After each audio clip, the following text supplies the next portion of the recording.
Order, order. Good morning and welcome. This is an historic occasion. It's one that I hope you will enjoy and all of us will treasure. On the 13th of March this year, Parliament decided that this great event should take place. In the whole history of the House of Commons, you are the first body of people, other than members of Parliament themselves, to be allowed to use this chamber. I, however, am not entirely new to the Youth Parliament, and the Youth Parliament is not entirely new to me. I had the great privilege of visiting Canterbury on the 27th of July this year, just after the House had gone into recess, to speak to the annual conference of your Parliament. And I am conscious of the strength of the Parliament, of the skills that it embodies, and of the future opportunities that it will create. And I want to say at the outset, by way of tribute to you as members of the Youth Parliament, that my colleagues and I, the Leader of the House of Commons, Harriet Harman, the Deputy Shadow Leader, Shailesh Bara, and the Liberal Democrat Shadow Leader, David Heath, all greatly respect, amongst other things, just how inclusive your Parliament is. Not merely in the obvious sense that it brings together young people from right across the country, but in the sense that it is substantially more representative of the country as a whole than the House of Commons as presently constituted. I know, and it's hugely to your credit, that consistently 50% of your members are women. Something like 22% of you are drawn from the ethnic minority communities that so enrich our country, and 3% of you are young people with disabilities.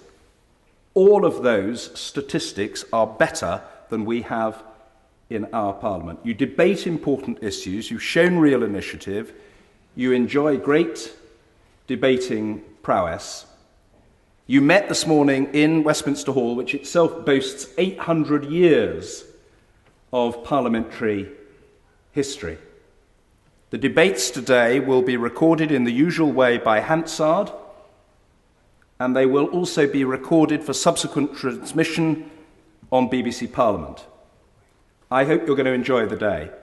And I just want to say two other things that I hope are of some relevance before I ask the Leader of the House to say some words to you. First, whatever the imperfections of our system of government and representation, and I know, and all of us as members of Parliament know that we need greatly to improve, we are, I think, proud that we have in this country a democracy. And before I became Speaker of the House of Commons, I did for many years, with many colleagues of many different parties, take a great interest in the plight of the poorest people on the planet. And visiting many poor countries, I was struck often by the fact that the poverty was either created or exacerbated by bad government, by tyrannical leaders, by despots, in some cases by people responsible for genocide.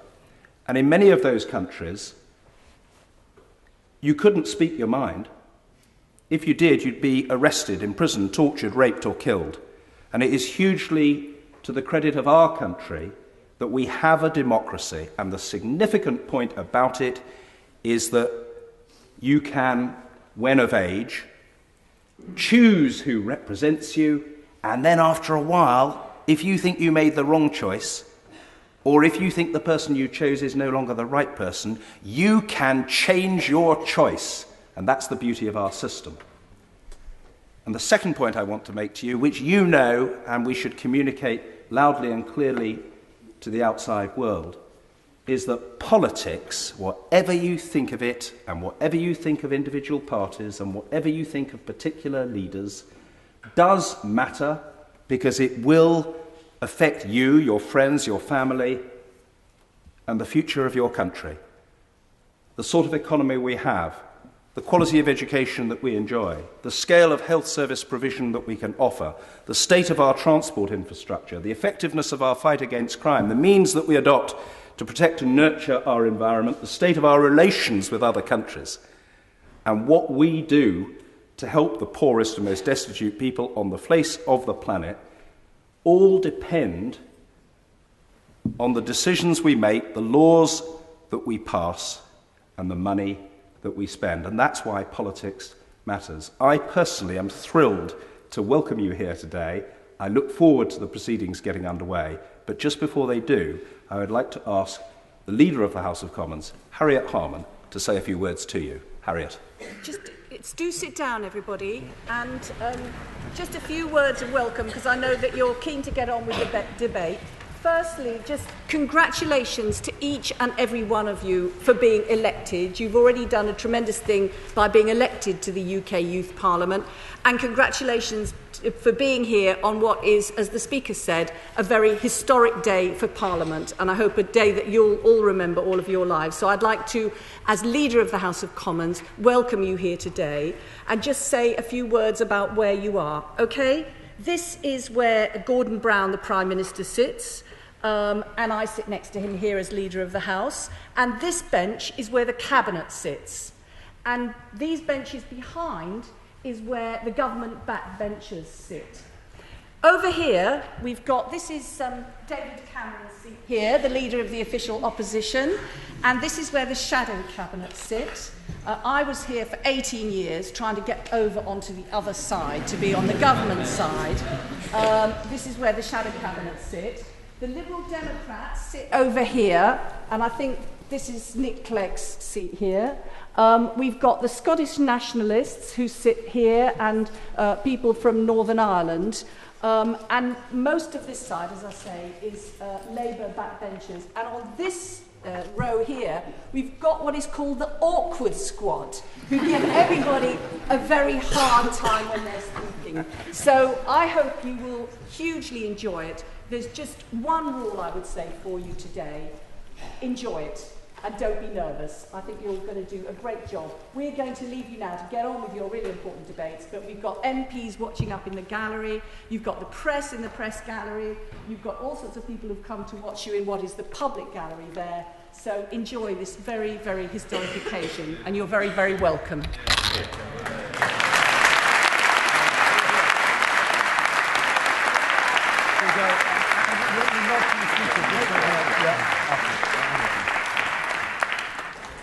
Harriet, thanks very much indeed for that. Thank you, Shailesh. Thank you, David, for joining us. This is going to be, thank you, Bridget. This is going to be a great day, and as Harriet said, make sure you enjoy it, give it your best.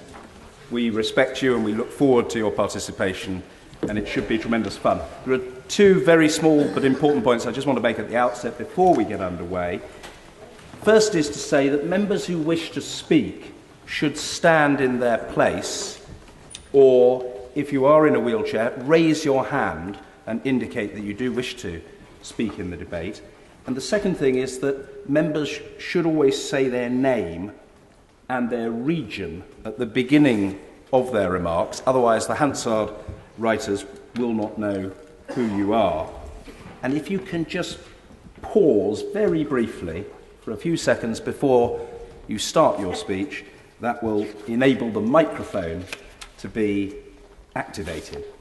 And I think really without further ado, we will be able to get underway now. Order, order. The Youth Parliament will consider the first motion of the day relating to university education as printed on the order paper. I call Ms. Funmi Abari to move the motion.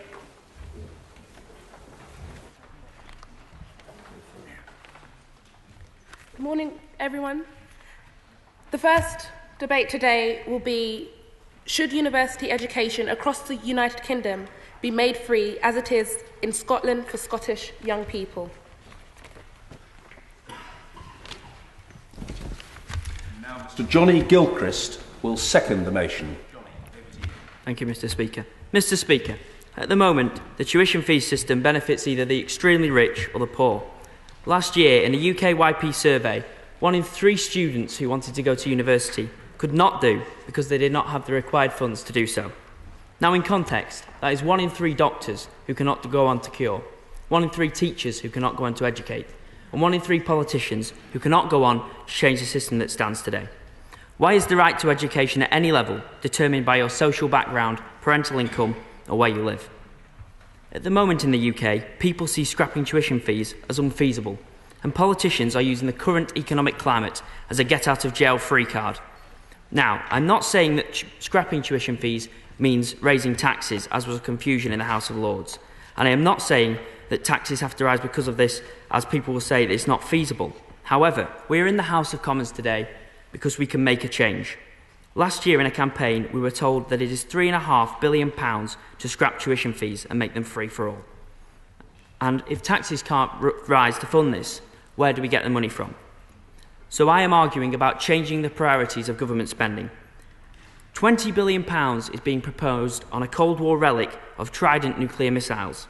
So, £20 billion on a Cold War relic, Mr. Speaker, or £3.5 billion to give every young person the right to free education.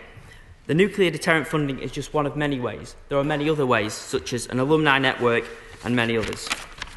Now, it is right that everyone be treated equally, Mr. Speaker, so why should people miss out on that right? It is time that UK Youth Parliament take a stand on tuition fees, something that most politicians are not willing to back. However, today, with 300 people sat here in this chamber, 300 young people, I think it is time that a change can be made. We are sat here today because this campaign will be listened to and debated at great length, and I urge people to think of a system where every young person in this country has a right to free education, Mr. Speaker. One that is not determined by whether you're rich or poor, irrespective of where you live, and not an education that leaves you burdened with a huge debt at the start of your career. I therefore put forward the motion to the House that university education should be free for all young people, like it is in Scotland for Scottish young people, and at the very least, a full and frank inquiry be held into how the system is ran at the moment in the UK.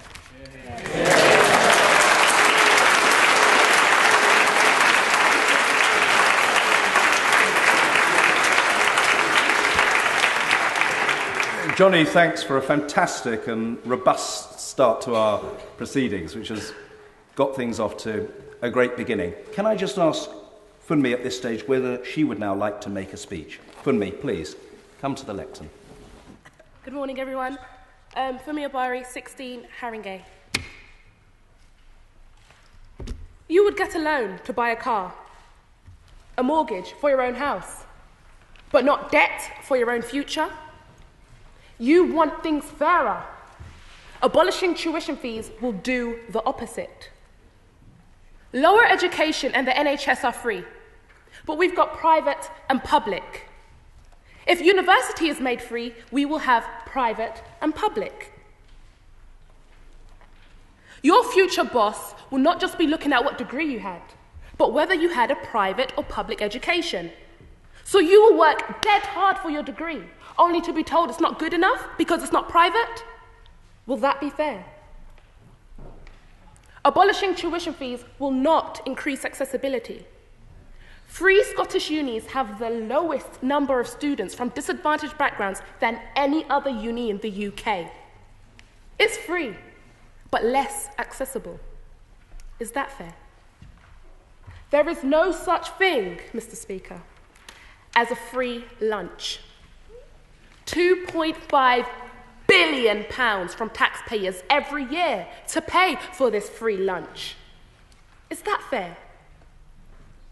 Only 20% of the adult population have a degree. Now that's a minority. Why should university students be the highest priority of the government's very little money? What about the people that don't go to uni? Your mother, your friends. the rest of the UK? Why should they have to suffer? You cannot climb a broken ladder. There are many problems young people face that come before the age of 18, that come before university, and these problems need to be fixed first, before we even start thinking about free education. Right now, we are forced to pay 3 times more than what our education is actually worth. Paying for uni is sustainable. Paying too much is simply exploiting us, and that is the real problem. I cannot afford to go to university, but the government will give me a loan. I'll go to uni and I'll get my degree, and then I'll be in debt. But I'll work and hopefully gradually pay off that debt. Tuition fees should not be abolished. It's unrealistic, unsustainable, and not for the best interest of all young people and those yet to come.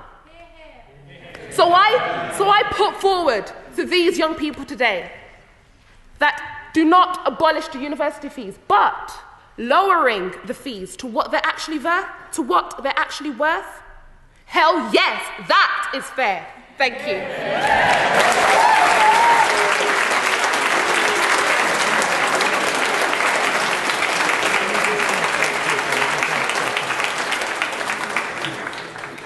Funmi, thank you for that excellent speech as well. Now, can I see somebody on the other side of the chamber who wishes to speak? I'm looking to my left. Yes, the gentleman there. Yes, you were saying. I'm James Greenhalgh, and I'm the Member of Youth Parliament for East Staffordshire, who's been working quite hard on this campaign. Now, I'll tell you, if you think there's priorities other than them young people who aren't going to university, let me tell you this. Okay? If you are from a well-off background, you are so many times likely than someone off a less well-off background to go to university. That is simply unjust, and we have to change that system. Okay? We've adopted a policy in the UK Youth Parliament of a graduate endowment policy, whereby after you go to university, you pay a certain amount of your wages for a certain amount of time into a pot that will go towards paying for higher education. Okay? We've got to get away from the whole idea that if you go to university, you will have tens of thousands of pounds worth of debt. That is outrageous. We are being encouraged to save. We are being encouraged not to get into debt. And yet this is what the government is encouraging. That is wrong. And I say to you, we need to scrap fees and we need a new system. And that's what we've got to fight for.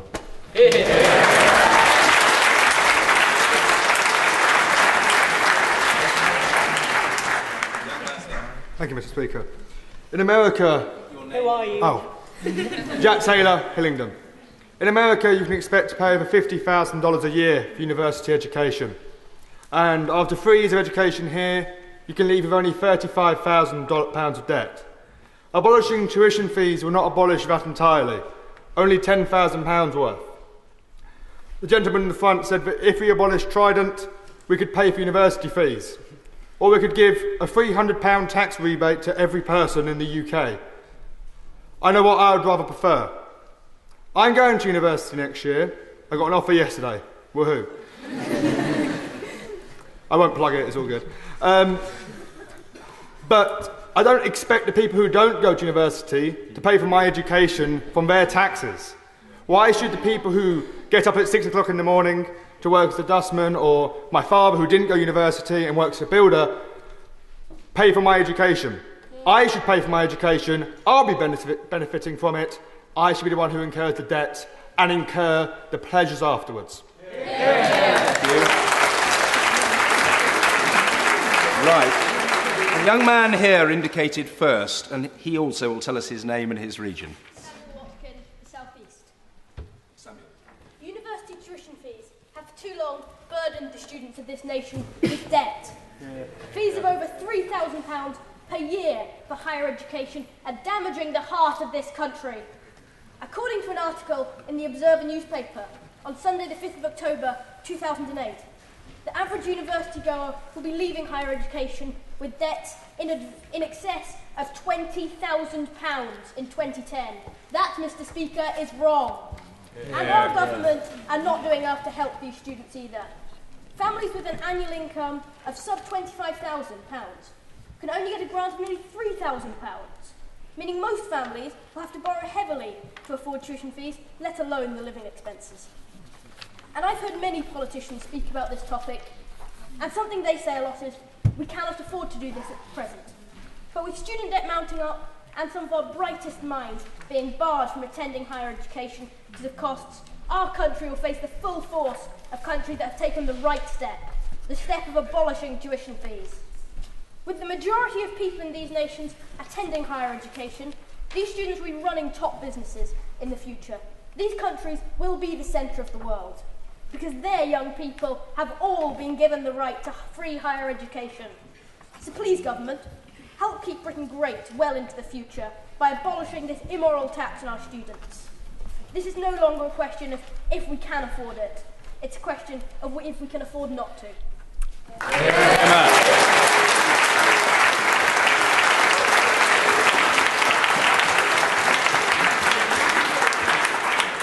Thank you very much. I was just going to appeal for some young women to stand and speak in this debate, and my wish has been granted. Please.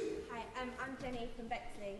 I personally believe that it's a great idea to have free university tuition fees. My problem with this is that I feel it would be very, very easy for people to go to university without sincere wishes to actually get a degree, and many people can enter into university, faff around a bit for a couple of years, not really have their heart in it and drop out, and I say that's when they pay for those wasted 2 years that the taxpayers have got to be burdened with. But if you go to university with the idea that sincerely that you are going to go and get a degree and you work hard and you do really well, that is when you get your education for free. Thank you. Okay. The young man there. Yes. James Bartle from Newcastle. Mr. Speaker, we've heard from several members who've spoke lots of nice reasons why university education should be free. But we've also heard that it's going to cost us £3.5 billion to go to university for free. Now, politicians do say all the time, we can't afford it. It's because we can't. Forget about the debt you get into when you go to university. This country is in £800 billion of debt to begin with. That is the biggest political scandal in this country in a generation. Mr. Speaker, we cannot afford it. University education would suffer. Universities are asking for more money. The president of Universities UK said UK higher education requires further injections of resources for teaching and learning in particular. Universities need more money, Mr. Speaker, and members who are supporting this motion are going to deprive them of that. Thank you.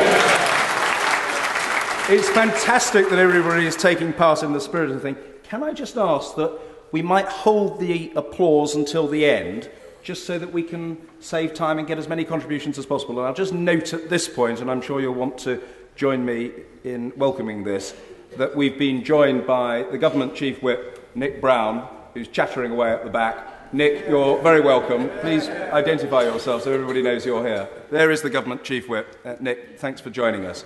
Right, we're going to have the young lady there, please. Hi, Julie Lennox, Springburn, Glasgow in Scotland. I'd just like to say, Youth Parliament, I'm very angry for those who are not supporting to abolish tuition fees. The young man at the other side, £800 billion in debt, and Britain is in debt by £800 billion. This was caused by rich bankers. Excuse me, but I'm speaking.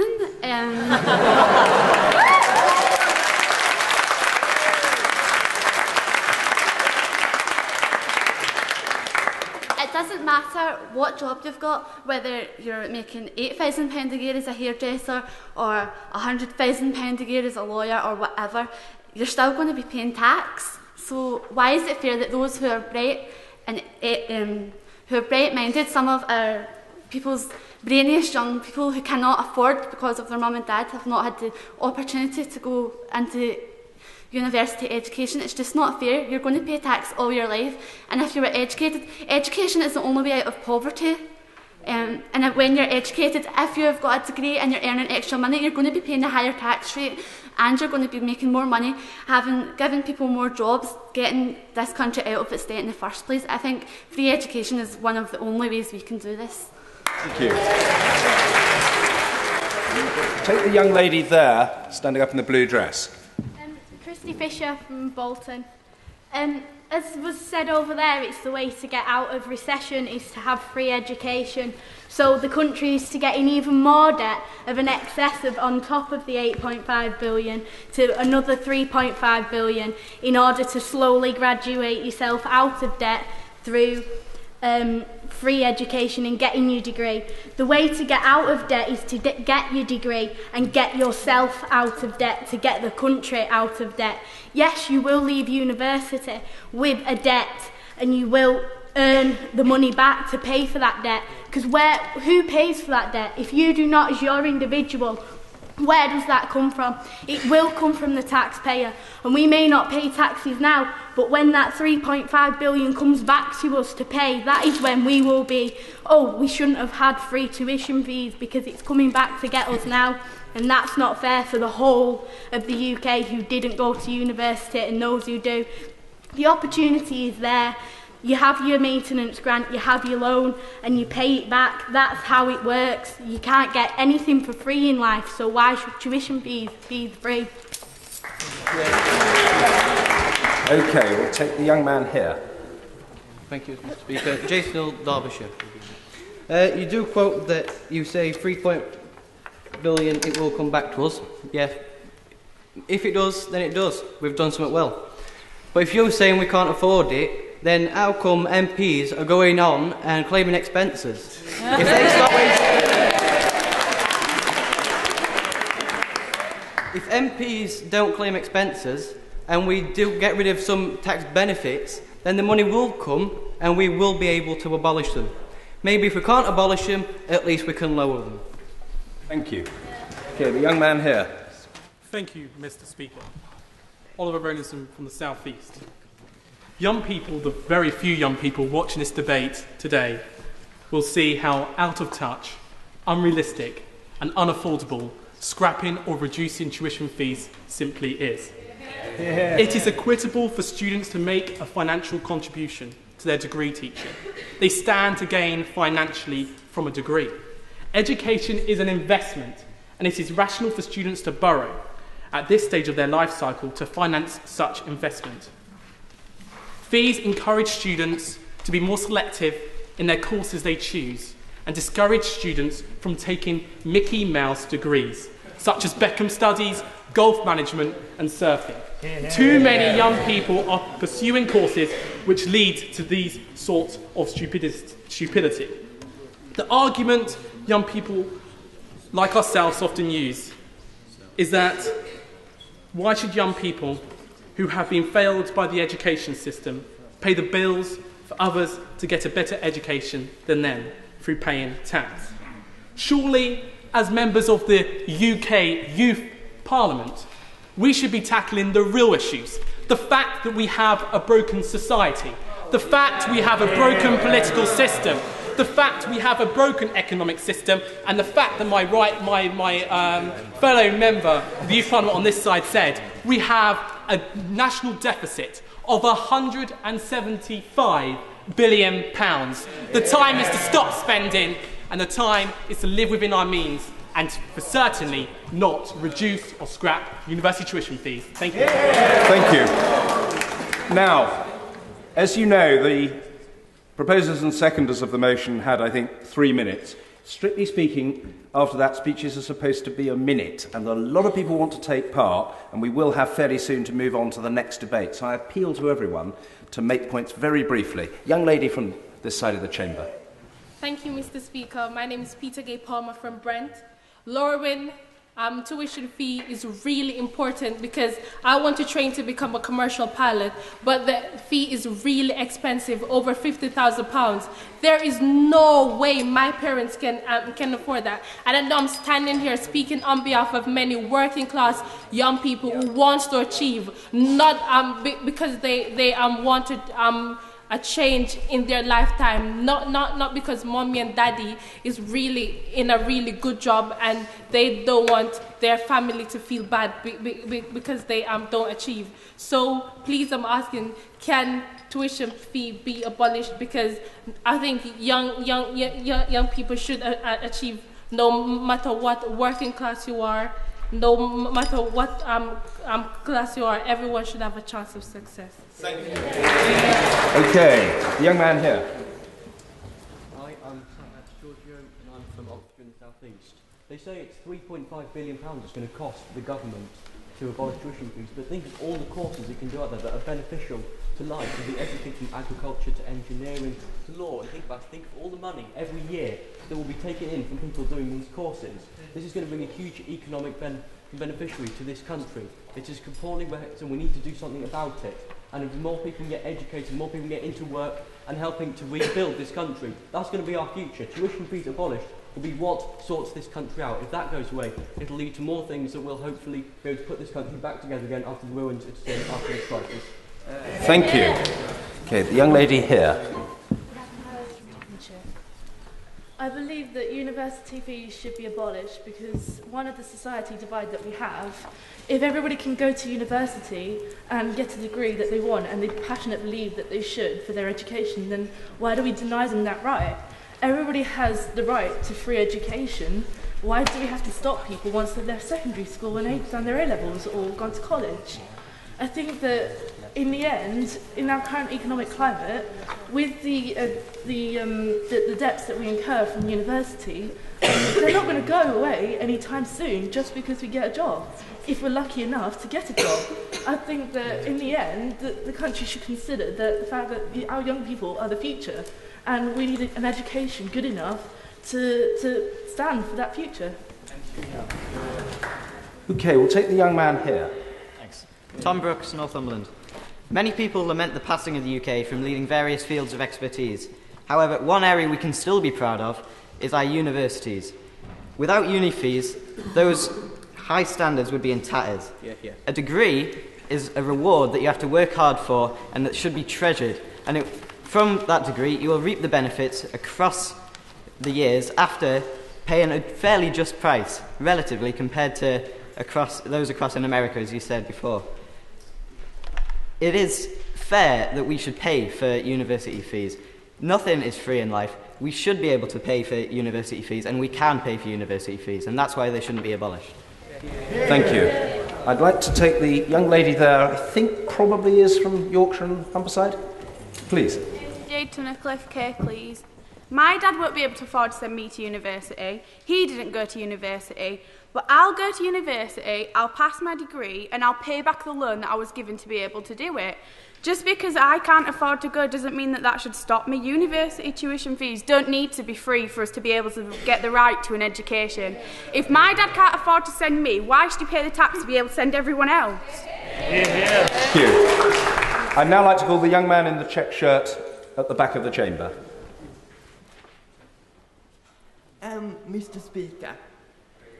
Mr. Speaker, I'm Jonah Rock from South Stack, and the point I'm trying to make is this generation had a legacy happening over in America with Barack Obama. Now, our legacy to give to the next generation is no more uni fees, because I believe every generation deserves a legacy, and the next generation, our next generation's legacy depends on whether we lower uni fees in the future or now. Thank you very much. Thank you. Okay, young lady at the back. Mr. Speaker, the average my name is Abla Seckley and I'm from the South East region, and the average university fees is over £3,000 each year. By the time everybody has paid that money, we come out with a huge amount of debt. So what is the point if busting your hump really over so many years to get great A-levels, great GCSEs, doing midnight black coffee sessions and endless coursework, if by the time it comes to it you cannot afford to go to university, if you're just above the threshold for help but your parents can't afford to send you, why have you done all that hard work in order to have somebody else say, I'm sorry, you can't do it? It's that person's dream to go to university. It's that person's way out. And who is anybody to say, to crush that dream, to say, you cannot do it? So this is what I propose. I propose a lowered university fee, and those who then take that lowered university fee and attend university on that rate pay the tax, pay a slightly higher tax on a sliding scale depending on what they earn. This would allow people who would otherwise not be able to attend university to attend it, and then people who didn't attend university would not need to pay the tax. And you may say then, if we keep paying this tax, we might end up paying a much higher rate. Think of it this way, it's your gift to the next generation. It will allow people to keep on doing this, people to keep on going to university and make our society a much fairer and brighter place. Britain prides itself on being fair and democratic, so why should we tell somebody unfairly that they are not allowed to attend university? Thank you. The young lady in the very back row. Yes, you looking round. I'd like to make two quick points. Laura Gorman from Scotland. I'd like to make two quick points. My first point is I'd like to disagree with the member across who said that by lowering fees that there would be a lowering of standards. In Scottish universities, despite the abolition of tuition fees, many of the universities are still among the top 4 in the United Kingdom for their subjects. My second point is many people are saying in a recession we have to make priorities, we have to cut, but if you look at some of our other European countries such as France and Germany, they're coming out of the recession much quicker than us, and that is because they have a higher percentage of university graduates. So although we may have to spend more now to provide this, surely abolishing tuition fees will safeguard us against a recession in the future. Okay, the young man here. Thank you, Mr. Speaker. My name is Olatunde Shere from Reading, Southeast. At the moment, we're all crying that there is no jobs. And say, let's look at the other side. We abolish the tuition fee, and everybody comes out with a big degree. Where is this job going to come from? I have a friend that left uni with a degree for 2 years only because he has no job. If we abolish the tuition fee and everybody has the degree today, where is this job going to come from? Where are we going to get this job from? So I'm saying abolishing the tuition fee is not a realistic goal at all. Lowering the price, yes, it's okay. We can deal with that. Yes, we're going to get into debt. But at the end of the day, if we get the qualification and get a job, we can pay we can pay our debt from our qualification we've got. And we won't have to stand outside looking for jobs everywhere. Thank you. Thank you very much. I want to get someone in from Wales. Thank you. Tom Turner from Powys. Mr. Speaker, today already we have heard what this House and this country can and cannot afford. Well, this country, at the moment, is suffering from what is called the brain drain, when young, bright minds turn around and say, I can't afford to be educated, a higher education, here in Britain. I'm going to have to move abroad and take my skills overseas, and possibly, quite probably, not come back to Britain. Now that is what our country cannot afford to happen. We cannot afford to lose our teachers. We cannot afford to lose our doctors. These are vital services that would bring the country to its knees if this was to continue. It's already happening. Let's stop it by allowing our young, bright minds to be educated here. Thank you very much, Mr. Speaker. Thank you. Okay, we'll take the young man here. Darragh Farrell, South East. Surely the current system is doing a disservice to all young people, those that value their education, that they haven't paid for directly, and that, as someone over there said, they come to that stage where they can no longer go any further because they can't afford it. Young people spend so much of their lives working towards education, and there's a stop where they can't go any further. The education system as it stands will be improved if young people know that at the end of this they can get to university and get the degree and better themselves. Thank you. Just before, I'm afraid I am going to have to call the wind-up speaker. Just before I do that, and there'll be lots of opportunities in the course of the day for people who haven't been called, please do sit down to contribute. I just want to put on record again appreciation of the fact that there are colleagues from the House of Commons here to support you and admire what you're doing today. My colleague Charles Hendry, the Conservative member for Wealdon. I see John Austin from Erith and Thamesby, the Deputy Speaker of the House of Commons, Sylvia Heal from, I think, Hales Owen and Rowley Regis, if I remember rightly, Natasha Engel, Labour member for North East Derbyshire, Richard Shepherd from Aldridge Brownhills. They're all here because they're interested in listening to and perhaps even in learning from you. At this point, I'm going to ask Ariba Karim to wind up this debate. Ariba. Thank you, Mr. Speaker. Can I just say, first of all, that the points raised were really passionate and there were some really good ones raised.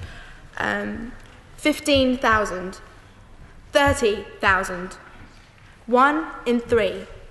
Young people, we've heard a variety of passionate arguments for why university fees should be kept.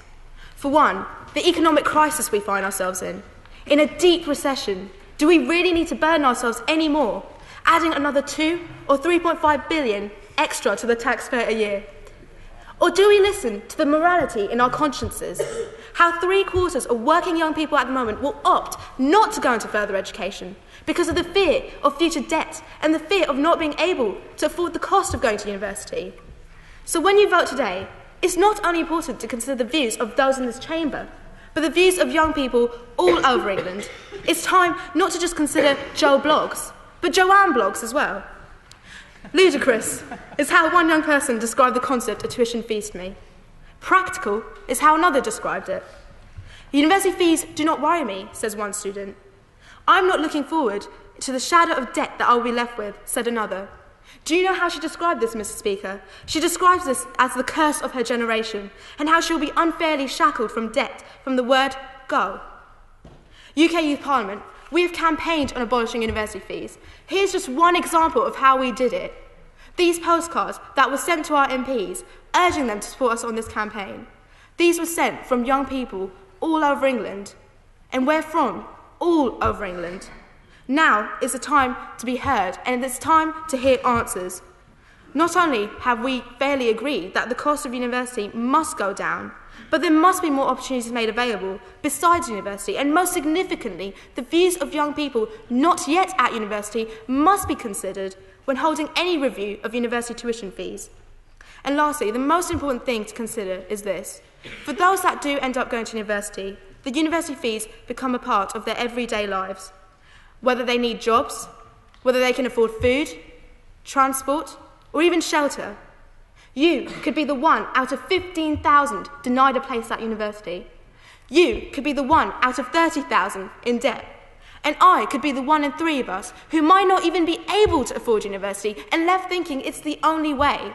It's the only way forward for me to get a good job, a good salary, a good future. Now imagine if in 10 years' time, 15,000 or more are denied, 30,000 or more are in debt, and 1 in 3 or more are deprived. Imagine if in 10 years' time things have not changed. So young people, whatever you vote for that change, and vote for it now, because now is the time. Thank you.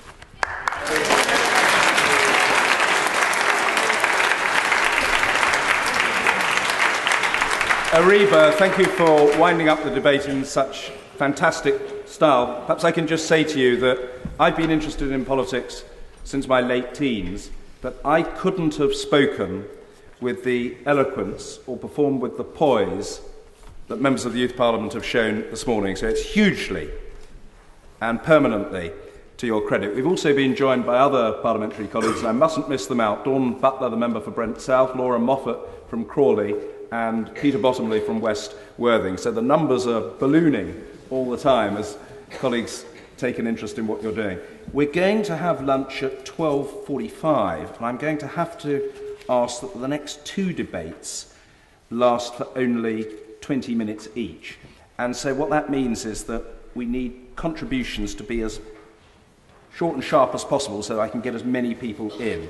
The Youth Parliament will now consider the second motion of the day relating to youth crime as printed on the order paper. I call Mr. Alex Knight to move the motion. Thank you, Mr. Speaker. The topic is youth crime and how to tackle it, and the proposition is, as more and more young people appear to be drawn into youth crime, what can be done to tackle the hotspots where this occurs? should those young people who are found guilty be sent to prison or be forced to undertake community service? Mr. Speaker, I'm here today to propose to you that prison is the most suitable method of not only rehabilitating offenders, but providing them with skills for life that are beneficial not only to them, but to the population as a whole. My argument is going to take three strands. Firstly, prison and offenders' institutes can be a place where offenders can develop their education both academically and practically.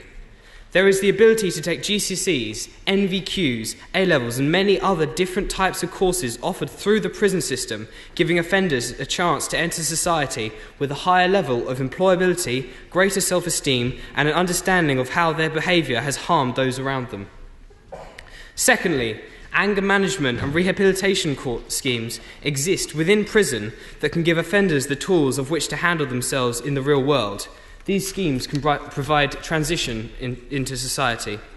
Thirdly, and perhaps most importantly, I stress that when rehab courses are attended and done in the correct and proper manner, then and only then can the chances of the offenders being rehabilitated increase dramatically, giving them a chance in life to step forwards, not backwards. An example of someone who has gone through the prison system and become successful is Levi Roots. He's now a successful entrepreneur who experienced the prison system in the 1980s. A clear example that we shouldn't write someone off as unable to provide a positive contribution to society just because they are an ex-offender. I believe that everyone here wishes to see greater provisions for young people, not only within the local community, but also at home, to prevent them from offending in the first place, tackling issues at the grassroots level, to prevent them from escalating into problems that affect the wider society. However, the message I am here to spread is that when crime has occurred, the way of making sure they do not reoffend is to put them through the prison system, removing them from their communities, whilst ensuring that once in the prison system, they are provided with greater life skills and training, so that when they do leave prison, they are less likely to reoffend. Do not get me wrong in saying that community sentencing should be ignored or abolished. I'm simply saying that the prison system is, in a lot of cases, the right form of action, however imperfect the current system may be. To finish, in the words of the Home Office, youth crime harms communities, creates a culture of fear, and damages the lives of some of our most vulnerable people. So how should we as a society deal with those young people who are harming our communities? I propose the prison system. Thank you. Alex, thank you very much. I call Mr. Chris Monk to second the motion. Chris. Thank you, Mr. Speaker. Before I begin, I'd like to thank the Speaker for his compliments towards those who have spoken already. Community service. Why shouldn't someone, young or old, who has damaged the community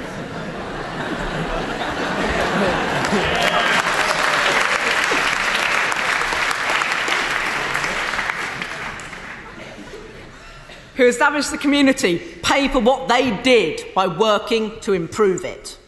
It is important that vulnerable young people who have made a mistake are not isolated from society and support, but instead receive the help they need, as well as the punishment they deserve.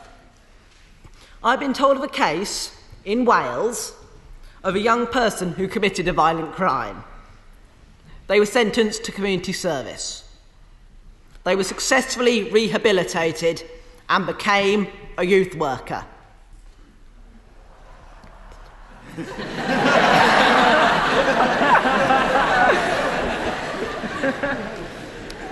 I shall obey the convention of the Convention of Parliament of not mentioning people who are not in the chamber.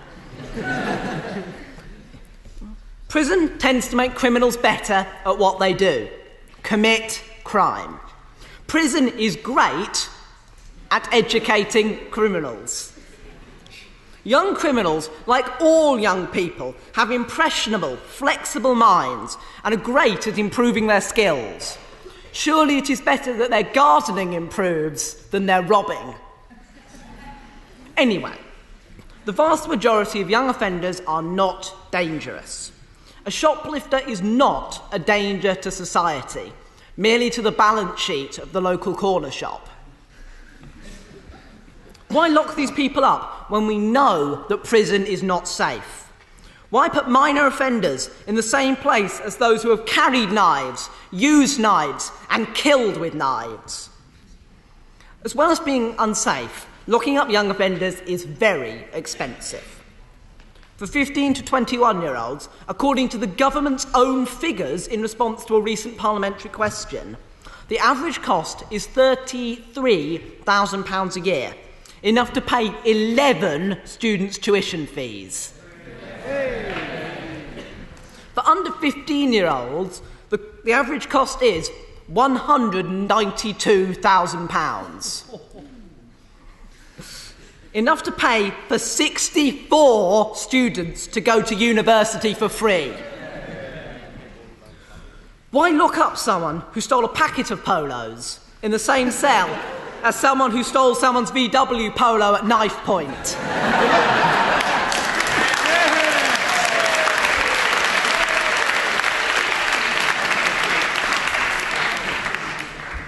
It is clear, therefore, that imprisonment should be the last resort for the worst category of young criminals, not the first choice destination for first-time offenders.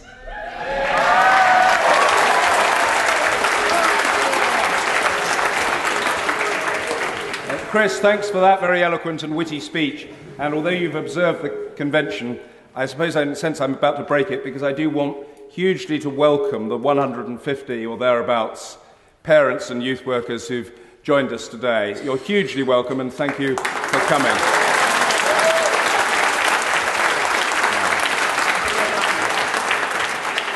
I'm going to ask the young lady here. Hi everyone, I'm Emma Fletcher and I'm from the London Borough of Sutton. Yeah. And it's quite scary. Well, I think with community service, in some cases where I live, people who are doing community service for whatever crimes they have committed have ended up coming to Sutton Youth Parliament meetings. I don't go to meetings as a punishment. We go there, sort out what's going on in our borough, have a cup of tea, have a few biscuits. It's not a punishment for these people to be sent to meetings such as mine. It's just ridiculous, frankly. These people should be punished in a way which is actually a punishment instead of things which I do and enjoy quite a lot. Thank you. OK, we'll take the young man here. Alexander Armstrong, South East Hampshire.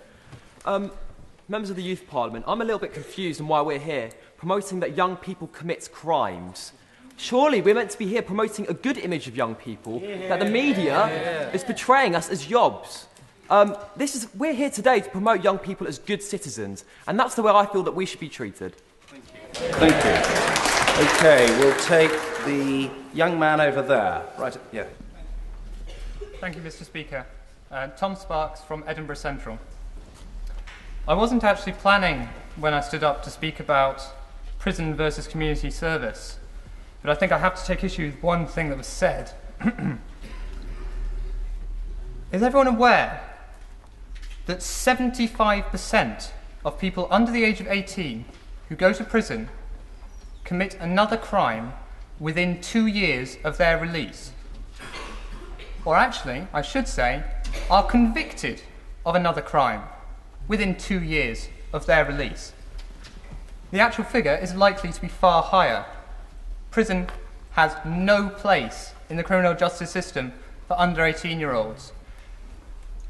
Is the Speaker also aware that courses within prisons are often enormously oversubscribed? People can spend years in prison before they are even given access to any course that might help them on their release. But I think that young people have to face a different problem. Young people do not respect society because society does not respect them. I believe votes for 16 and other initiatives to get young people more involved in a positive image are the way to tackle youth crime. Thank you very much. We need lots of really short, sharp contributions now. Young man at the back, thank you. I reckon that, no, I'm a member of Youth Parliament for Knowsley, and my name's Chris Brown, and I reckon that young people should go in community service and be made for a good career. Thank you very much indeed for that contribution. Young lady here. My name is Ria Powell and I'm from Harrow.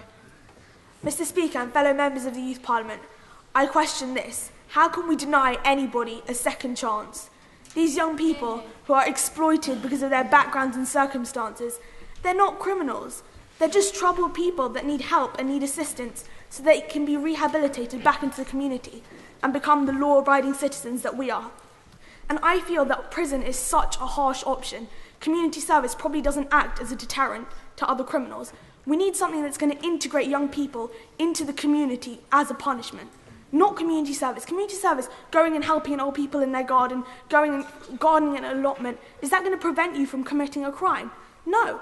What we need is people to learn, to improve their values, and prison and community service do not offer either of those things. Thank you. Now, there's a young man from the West Midlands. I think it's you, sir. Yes, we look forward to hearing what you have to say. Mohammed Tal from Birmingham. West Midlands, should I say. All right, I want to say, first of all, I think the papers over-publicise what happens on the matter of level of youth crime that really happens, actually. I'd like to say, Mr. Speaker, just throwing youths in jail doesn't help, and a quote I like to say is prevention is better than cure. Politicians should actually go into these crime spots, look what happens, look into the factors that contribute to youth crime, such as the overrepresentation of black youths in the justice system. Rather than the police standing in areas looking intimidating, why not go into these areas, do some work actually, look into what contributes to youth crime, and then only we can find the solution. Thank you. Thank you. Okay, who will we take now? Young man here. Thank you. Hello, my name's Conor Lovell and I'm from the Wakefield area. And I believe that community service and prison aren't the best option for young people who commit crimes. I believe we have to go down like social work so they learn how to, like, I don't know, respect their community better through social work. That's it. And yeah, I remember now. Another option is to build better places for young people to go so it keeps them out of trouble. Like youth centres, improve new youth centres. Yeah. Yeah, that's it. The young lady in the purple outfit. I'm Victoria Caswell. I represent Norwich North. What I would like to say is where I live it has high amounts of poverty, probably one of the, I believe Norfolk is the 5th most deprived county in Britain, I believe. But I think there are no youth facilities for young people. There is nothing to do, absolutely whatever. So I believe that poverty and crime are quite linked. More should be done for young people to be able to do things in their community. I believe that I do community service by choice, and I believe that people shouldn't really just be told as punishment to do that. Thank you. Thank you very much indeed. I'd like to take someone from the East Midlands. Yes, young lady here from the East Midlands. Rebecca Barrow, Leicester City, East Midlands. Firstly, I'd like to say that I don't think we should be discussing prison or community service. The question we should be asking is, why are young people doing this in the first place?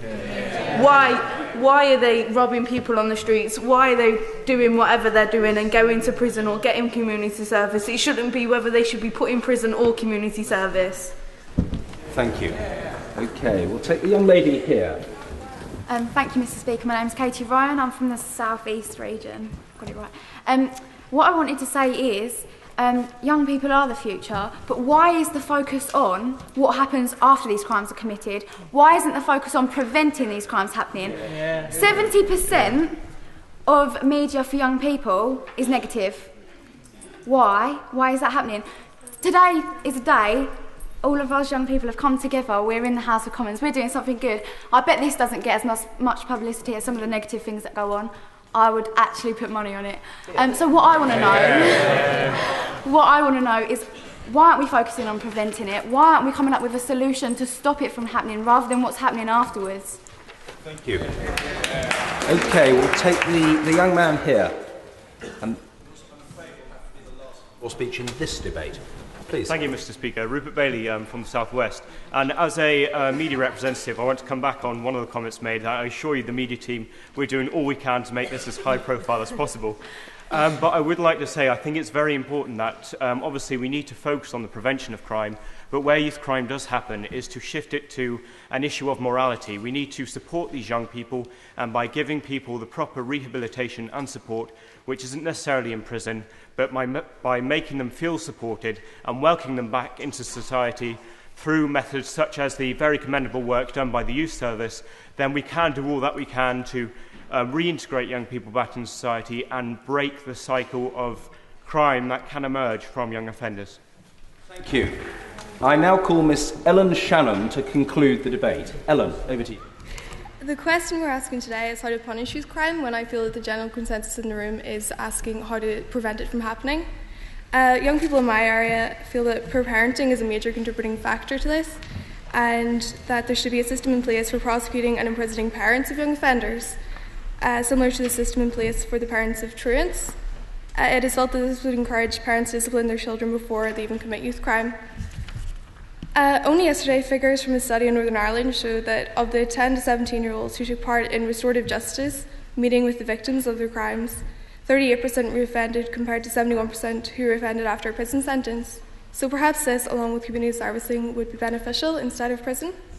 The Prison Reform Trust are calling on the government now to establish a restorative justice system similar to that of the one in Northern Ireland, which is they could do much to help reduce the number of young people behind bars in the rest of the UK. Not only does restorative justice help young offenders to move on with their lives after sentencing and vastly cut government spending, it also gives something back to those who have suffered at the hands of youth crime. Of course, perpetrators of violent crime should be behind bars, but those who have committed non-violent crimes should be helping their communities after they have hurt it in the first place and giving back something to society.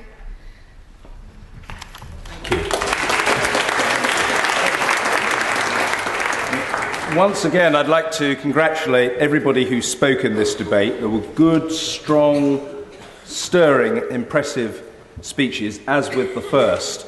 I'm sorry if you wanted to speak and couldn't.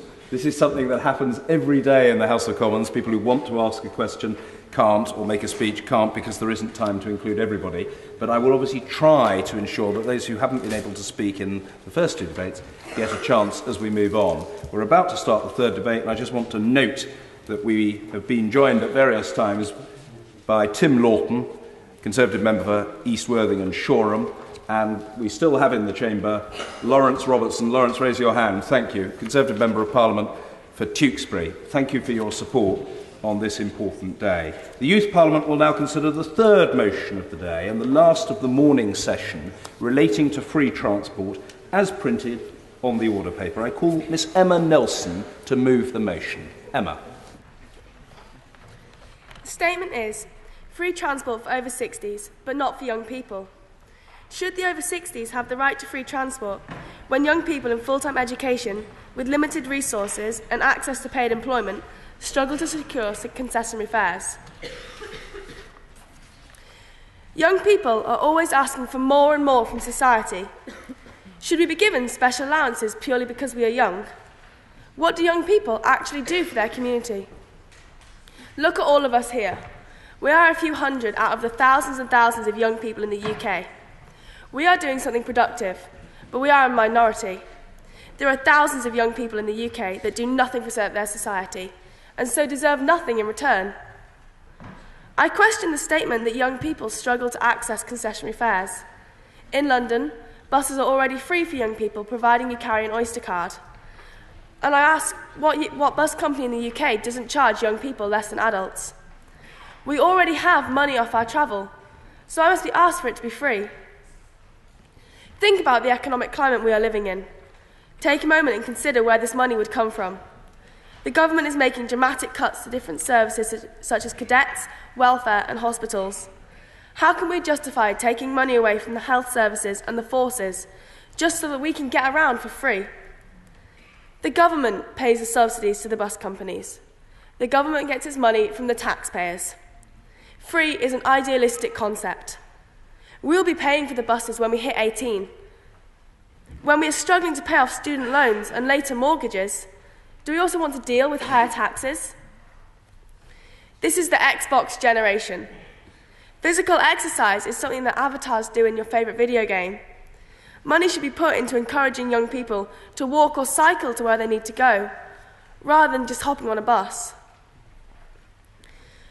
Our question, would more young people use the buses if they were free? Surely it would just be making life easier for the parents of those that already use the bus.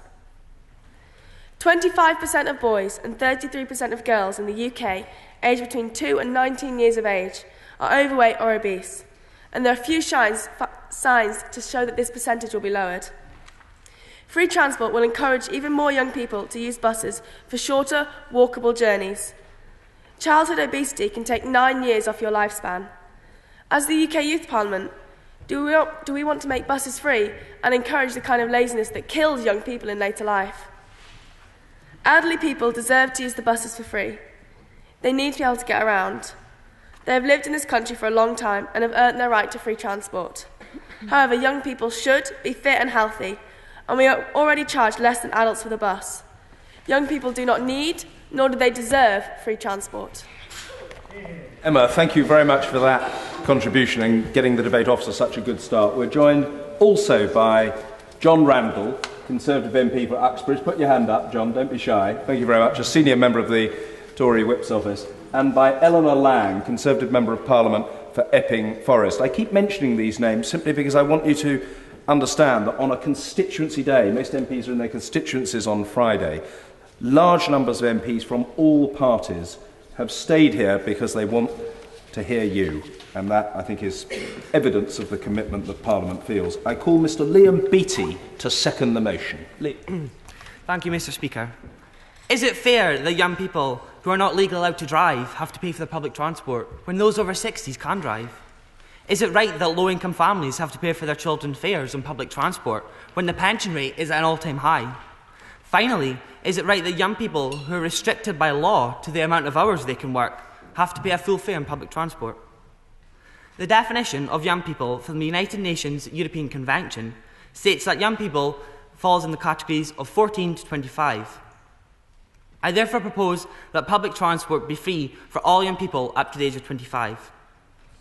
In Scotland, the Scottish Government introduced a national concessionary scheme for young people between 16 and 18, giving them a third off single fares on all buses.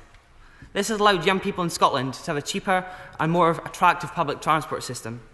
However, I believe this has not gone far enough, as still young people see the cost of public transport as the main barrier to using it. I come from the Scottish borders, an area which is very rural, and young people rely on public transport heavily to get from A to B and B to C. Young people have to pay a fare of up to £12 to get to Edinburgh, the nearest city. Why then, I ask, should these young people be so financially disadvantaged when compared to other young people who live in more urban areas? In the Scottish borders, we have a sporting complex that young people use to keep healthy and active. However, a lot of my friends are able to go to this complex simply because they do not have enough money to pay for the bus fare. It should not come down to how much money a young person has or where they live to access these services. Age should not be a barrier to participation, but it is for young people. There are already few public transport schemes in place for certain groups in society, but not for young people. The same young people who receive an unequal minimum wage compared to their elders, the same people who can only work for a certain hours if they're still in full-time education. Surely, if the United Kingdom, we pride ourselves on being a fair and equal society, why should a 16-year-old in full-time education, doing their A-levels or higher at school, have to pay a full fare when someone across the road who happens to be a pensioner has a car, life savings, and doesn't have to pay anything for their bus fare? This is simply wrong. 75.8% of the 6,000 young people consulted in the Scottish Youth Parliament's 2007 manifesto agreed with the following statement: every young person between 15 and 25 should be entitled to free public transport, which is efficient and accessible to all. I therefore propose that all young people in the UK be given free access to public transport. Thank you. The young lady there in the blue top. Yes. Justin Kempley, Epping Forest. You will, I'm sure, have your chance. The young lady there. Yeah. No, not at all. Don't be embarrassed about it. Don't be embarrassed. I've done it myself, mate. Don't worry about it. It doesn't matter at all. Please. My name's Emily Christa and I represent Darlington in the North East region. And free transport is an issue that really affects me in my local area. But I have attended the Department of Transport and I have rallied every single person in this room's case. And I've really tried my best. But the message that I've got from the ministers, the message I've got from the concessionary travel department is that as a body of young people, we are not going to be able to do this on a national scale. So I urge every single person in this room to take this matter and thrust it deep into your own constituency, because as an individual you can make a difference and we can unite and do this together. Thank you. Thank you. The young man in the corner of the front bench below the gangway. To raise the point that... I'm Leif Shepperton from West Wales. As I was saying, earlier we brought up the issue about people being lazy now, being obese, public transport making just more lazy. A lot of youth clubs and things in areas arrange physical activities for people to do. There are leisure centres for physical activities, but people can't take part in these because they can't get to the places that arrange them, because they can't afford bus fares. And now we'll take the young man here. Second time lucky. Justin Kempley, Epping Forest. I want to speak from my own experience here. I'm taking a gap here, and I commute every day by tube to London, to my workplace. Now, Boris Johnson recently raised fares way above inflation to close the gap in the actual funding of tube fares and public transport in London. This caused outrage amongst London commuters, rightly or wrongly. And one of the letters I read in the newspaper said, why can't we cut concession fares? People are wondering, why is it that our fares stay low whilst theirs are skyrocketing? We have such goodwill from the public over so many issues. I think we're risking that, and we're going to sacrifice that if we make unreasonable demands like having free public transport, which simply isn't affordable in the current climate. Thank you. OK, let's take the young lady in the blue top. Thank you, Mr. Speaker. Kate Taylor from the South West. Young people work in school to get grades. They use grades to get jobs. They get jobs to put money into the economy, and then they become pensioners and they get free transport. Young people can't do much more when they're in school. Unless they get a part-time job, they can't do anything else to earn money to put money into the economy.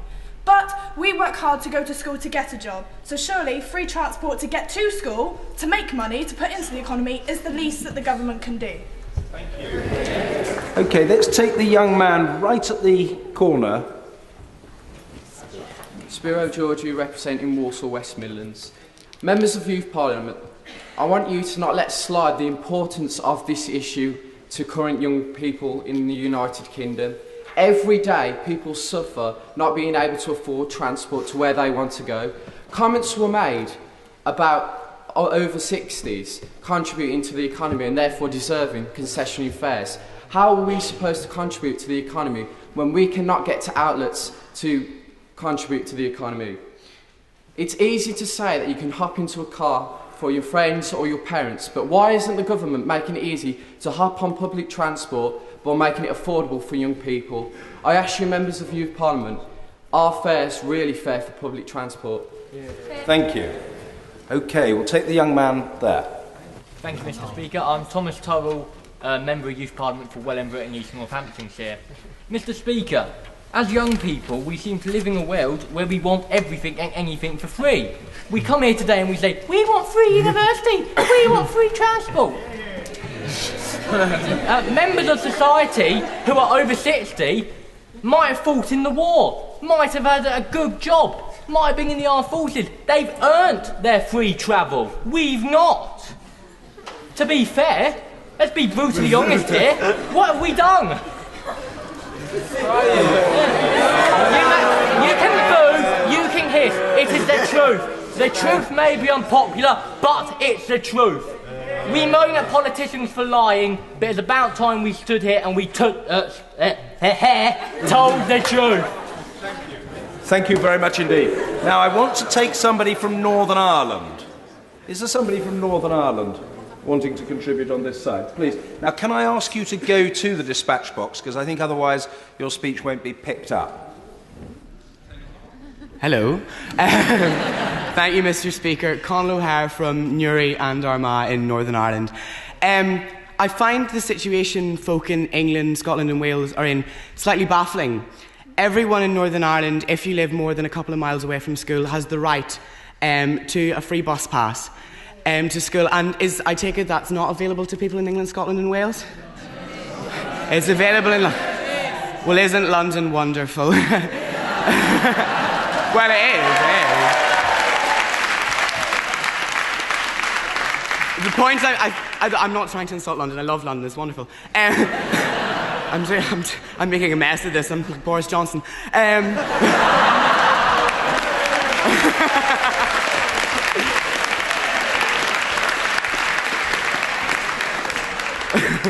The point I was trying to make, Northern Ireland is pretty much the poorest part of the United Kingdom.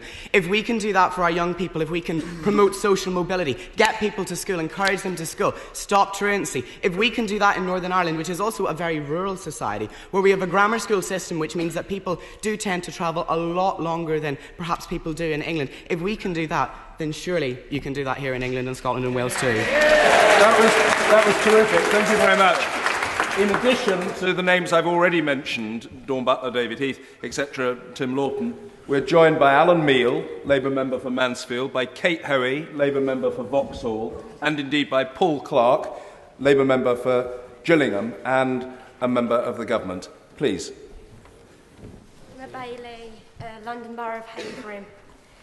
I personally think that London's really lucky by what everyone's saying by having our Oyster cards, and I would love to have free transport, but the realistic thing is it's probably never going to happen.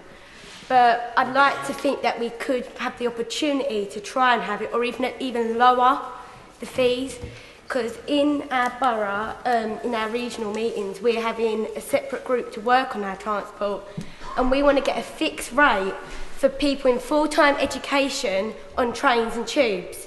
So even if we had our fixed rate, if you're still going university, then it would help us on the long run. It would save us so much more money. Thank you. Thank you very much indeed. Let's take the gentleman with the grey or silvery tie. Actually, the chap to your right, I was pointing at. No.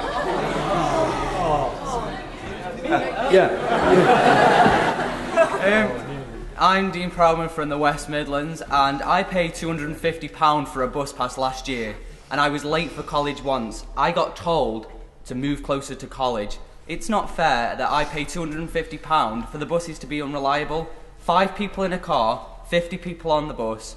Global warming, you do the math. Thank you.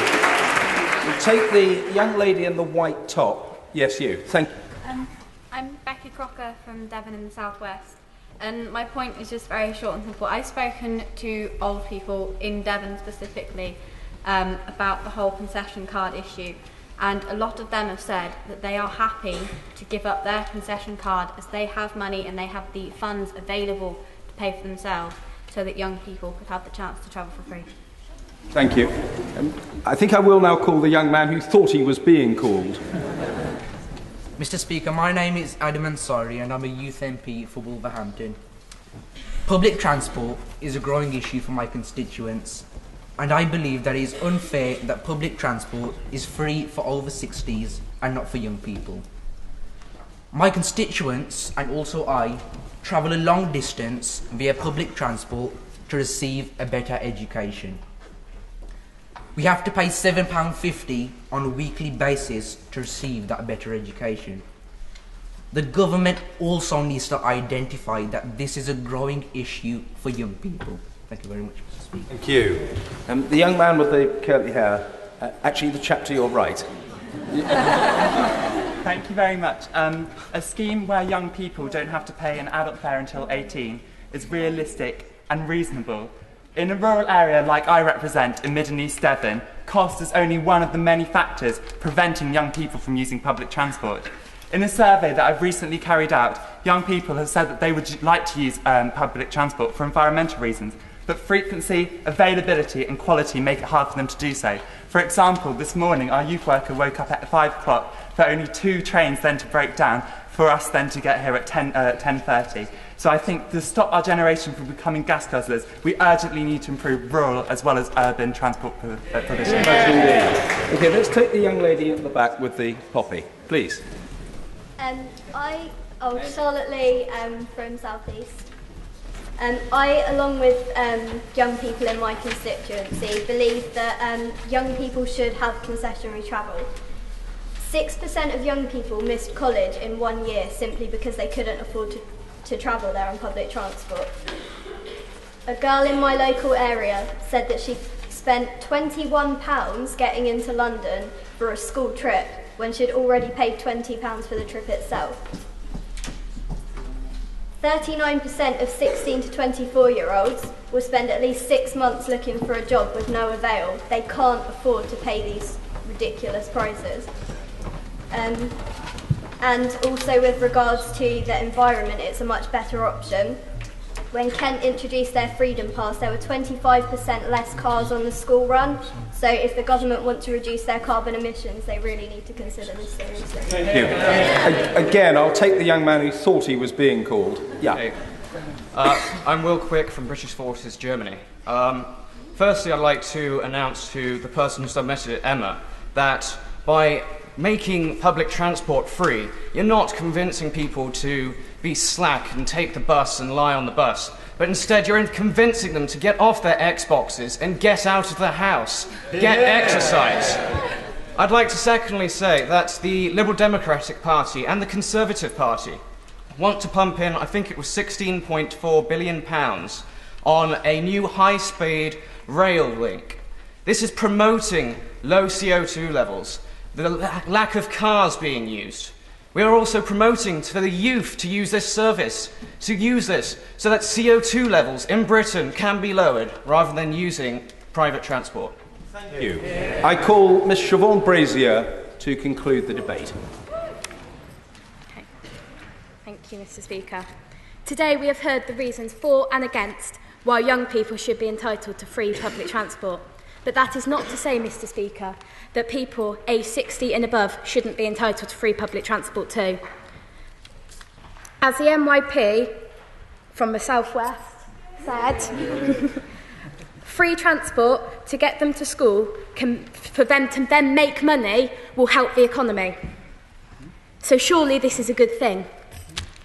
Young and old people both have similar reasons for requiring free transport, such as a limited income. Many older people can no longer drive, and young people can't if they are under 17. Isolation affects areas and rural areas generally. So public transport is the only way to get to places inaccessible by foot, or that are situated many miles away from rural communities. Places such as the library, swimming pools, cinemas, things that we use every day. These are all in interest to age groups and regularly available to those of us who live in large towns or cities, but not in rural areas. As we heard the NYP for the West Midlands say, he paid £250 to get to school for it then to be late. Why is he paying this much when he can't actually get there on time? Yet the government, the general public and the media continue to complain about young people hanging on street corners. This is not a new problem, but we do know the answer in form of regular and accessible youth work provisions. Facilities that are open for times that young people can access and places that they can get with free public transport.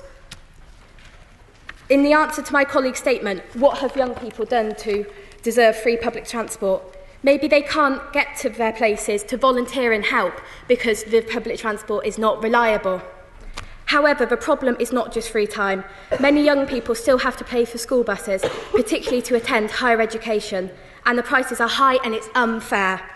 If a young person wants to go to a different college other than their local one, then they don't get free public transport if the local college offers the same course.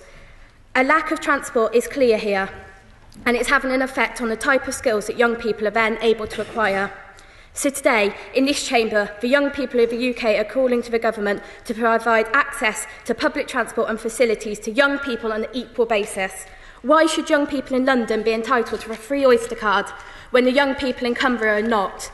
Why should a young person in Sussex be able to access a concessionary fare scheme card for buses in the county when the young people in Gloucestershire cannot? And why, when the problem faced by old and young are so similar, should people over the age of 60 be given free transport when we are not?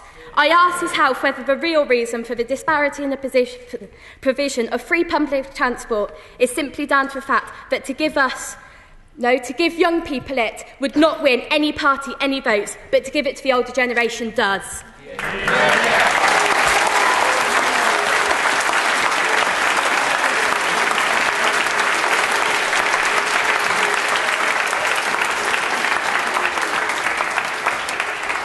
Siobhan, thank you for that passionate wind-up speech. That concludes the morning session of our sitting. The UK Youth Parliament will now adjourn until 1:30, and I invite people to return to Westminster Hall for lunch.